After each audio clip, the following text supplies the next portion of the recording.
Kisah Anastasia dengan Dr. Hendra. Melahirkan anak bernama Asya. Aku seorang wanita cantik bernama Anastasia. Dalam tabrakan beruntun, aku dibawa ke rumah sakit. Tidak ada cedera di tubuh Anastasia, tetapi kondisinya koma selama 6 bulan dan tergeletak di rumah sakit. Saat Anastasia sadar, ia pulang ke rumah untuk berobat jalan. Anastasia merasa mual dan muntah-muntah. Untuk mengetahui kondisi penyakitnya diperiksa oleh dokter kandungan dan dinyatakan hamil 3 bulan. Anastasia merasa aneh, dan perutnya mulai membesar. Saat masa melahirkan, dokter mencatat data pribadinya. Anastasia mengatakan bahwa bayinya tidak punya ayah. Tiba-tiba dokter yang merawat Anastasia selama 6 bulan masuk. Nama dokter itu Hendra. Apakah engkau menganggap aku ini orang mati? Anastasia, dokter dan perawat lainnya terkejut. Setelah dilakukan tes DNA, ternyata bayi itu adalah anak kandung Hendra. Hendra meminta maaf karena telah berlaku lancang. Sebelum lanjut, sebutkan dari mana mengikuti video ini. Klik like, komen dan subscribe, lanjut. Hendra berdiri kaku, wajahnya pucat, tangannya gemetar saat menatap Anastasia yang masih lemah di ranjang persalinan. Ruangan itu hening. Semua mata tertuju pada mereka berdua. Maafkan saya. Suara Hendra nyaris tak terdengar. Saya hilaf. Saya pikir, kamu tidak akan pernah sadar. Anastasia menatapnya dengan mata berkaca-kaca. Rasa mual, sakit, dan kebingungan bercampur menjadi satu. Namun yang paling kuat adalah rasa dikhianati. Aku bukan mayat, dokter. Ucap Anastasia lirih, namun tajam. Aku hanya tidak bisa bergerak. Tapi aku tetap hidup, aku tetap manusia. Perawat-perawat saling berpandangan. Salah satu dari mereka segera melaporkan kejadian itu ke pihak manajemen rumah sakit. Tak butuh waktu lama, kasus ini menjadi besar. Hendra ditahan untuk diperiksa. Izin praktiknya dicabut sementara. Rumah sakit yang selama ini terlihat bersih, ternyata menyimpan luka gelap. Namun di tengah semua itu, tangisan bayi memecah suasana. Anastasia menoleh. Seorang perawat menggendong bayi kecil yang sehat dan mungil. Selamat, bayinya perempuan, kata perawat dengan lembut. Anastasia menangis. Perlahan ia mengulurkan tangan, memeluk bayi itu ke dadanya. Untuk pertama kalinya sejak semua kejadian mengerikan itu, ia merasakan sesuatu yang hangat. Bukan ketakutan. Bukan amarah. Tapi harapan. Aku akan menjagamu. Bisik Anastasia. Aku akan jadi ibu yang kuat. Beberapa bulan kemudian, kasus Hendra telah diproses secara hukum. Ia dijatuhi hukuman atas perbuatannya. Keadilan, meski tidak sempurna, akhirnya datang. Anastasia memilih untuk tidak tenggelam dalam luka. Ia bangkit dengan bantuan seorang pengacara dan dukungan dari beberapa pihak. Anastasia mendapatkan kompensasi dari rumah sakit. Namun, yang lebih penting, ia menemukan tujuan hidup baru. Anastasia mulai aktif membantu korban-korban kekerasan yang tidak memiliki suara.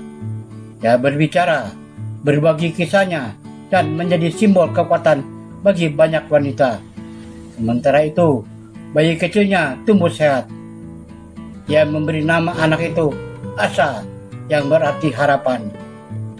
Suatu sore, Anastasia duduk di taman, memandang Asya yang tertawa kecil di pangkuannya. Asya, katanya sambil tersenyum, kamu bukan kesalahan, kamu adalah alasan mama untuk bertahan. Angin berhembus lembut, dan untuk pertama kalinya sejak kecelakaan itu, Anastasia benar-benar merasa hidup kembali. Beberapa tahun berlalu, Asya tumbuh menjadi anak yang ceria dan cerdas. Matanya berbinar setiap kali tertawa, seolah membawa cahaya bagi siapapun yang melihatnya. Sementara itu, Anastasia semakin dikenal sebagai sosok perempuan kuat. Ia sering diundang untuk berbicara di berbagai seminar dan komunitas. Kisahnya menjadi inspirasi, bukan karena luka yang ia alami, tapi karena keberaniannya untuk bangkit. Namun, masa lalu tidak benar-benar hilang. Suatu sore, ketika Anastasia sedang menjemput Asa dari sekolah, seorang pria berdiri di depan gerbang. Wajahnya tampak lebih tua, kurus, dan penuh penyesalan. Hendra. Anastasia langsung berhenti melangkah. Jantungnya berdegup keras. Aku hanya ingin melihatnya, kata Hendra pelan. Sekali saja. Anastasia menggenggam tangan Asa lebih erat. Dia tidak butuh kamu, jawabnya tegas. Hendra menunduk. Aku tahu, aku tidak pantas, tapi aku sudah menjalani hukuman. Aku kehilangan segalanya, karier, nama baik, semuanya. Dia mengangkat wajahnya, matanya basah, tapi aku tidak menghapus kenyataan bahwa dia adalah anakku. Asa menatap orang dewasa itu dengan bingung. Ma, siapa dia? Anastasia berdiam sejenak. Ini adalah momen yang selama ini ia takutkan. Namun ia tahu, ia tidak bisa selamanya menyembunyikan kebenaran.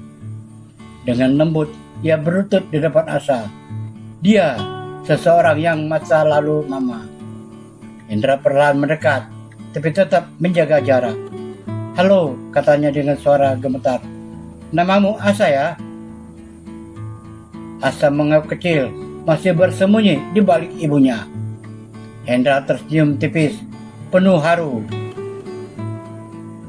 Kamu sangat cantik, mirip ibumu. Anastasia memperhatikan itu semua dengan hati yang bergejolak. Ada amarah, ada luka, tapi ada juga sesuatu yang lain. Kesadaran bahwa Asa berhak tahu asal-usulnya. Malam itu, setelah Asa tertidur, Anastasia duduk sendirian di ruang tamu. Dia menatap foto kecil Asa saat bayi. Ia harus bagaimana, bisiknya. Ia tahu satu hal pasti, ia tidak akan pernah memaafkan perbuatan Hendra. Namun, apakah ia berhak menutup sepenuhnya hubungan seorang anak dengan ayah kandungnya? Keesokan harinya, Anastasia mengirim pesan singkat kepada Hendra.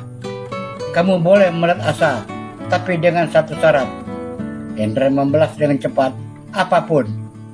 Anastasia menarik napas dalam-dalam. Kamu datang bukan sebagai ayah, tapi sebagai seseorang yang harus membuktikan bahwa kamu pantas berada di dekatnya. Pertemuan-pertemuan kecil mulai terjadi. Di taman, di tempat terbuka, selalu di bawah pengawasan Anastasia. Awalnya canggung, namun Asa dengan kepolosannya perlahan mulai membuka diri. Om Hendra lucu, katanya suatu hari. Anastasia hanya terdiam. Hendra tidak pernah memaksa. Ia datang, bermain, lalu pergi. Tidak pernah melewati batas. Waktu berjalan. Hingga suatu hari, Asa bertanya, Ma, Om Hendra itu ayahku ya? Pertanyaan itu akhirnya datang. Anastasia menatap putrinya lama. Lalu ia tersenyum lembut, meski matanya berkaca-kaca. Ya, tapi Mama yang membesarkan kamu. Mama yang selalu ada. Asa berpikir sejenak, lalu memeluk Anastasia. Aku tetap pilih Mama. Air mata Anastasia jatuh.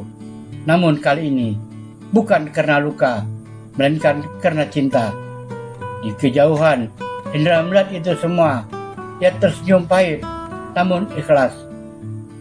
Ia tahu, ia mungkin tidak akan pernah benar-benar mendapatkan tempat.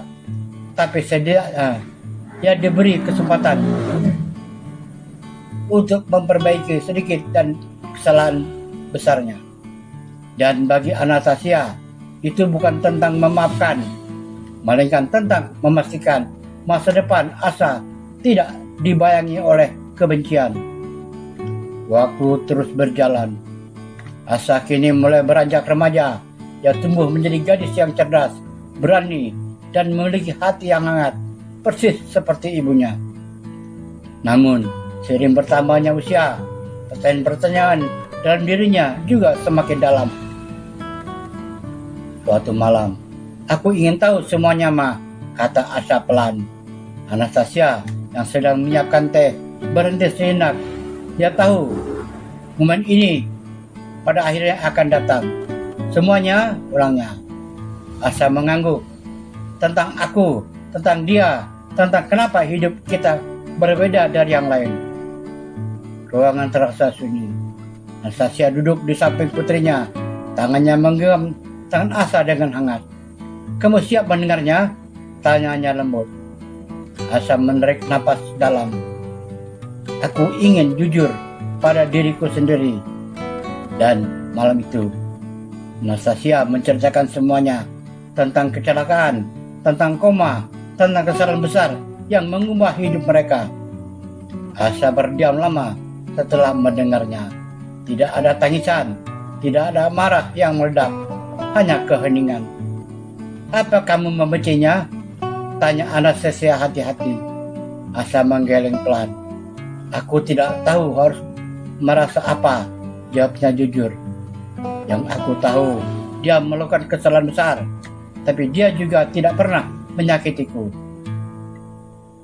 Anastasia menatap putrinya dengan mata penuh haru. "Aku takut kamu akan membencinya atau malah menjauh dariku." Asa tersenyum kecil, lalu memeluk ibunya erat. "Aku tidak akan pernah meninggalkan mama." Beberapa hari kemudian, Asa meminta sesuatu yang tak terduga. "Aku ingin bicara dengan dia, berdua saja." Anastasia terdiam. Naluri seorang ibu ingin menolak, melindungi, menjaga. Namun ia juga tahu Asa sudah cukup dewasa untuk mencari jawabannya sendiri. "Baik, tapi mama tetap di dekat ya," Asa mengangguk. Pertemuan itu terjadi di taman yang sama seperti dulu. Namun kali ini suasananya berbeda. Asa duduk di bangku berhadapan dengan Hendra. "Aku sudah tahu semuanya," kata Asa langsung. Hendra menunduk, tangannya gemetar. "Maafkan aku," Asa menggeleng. "Aku tidak datang untuk memberi maaf, tapi untuk memahami." Hendra mengangkat wajahnya perlahan.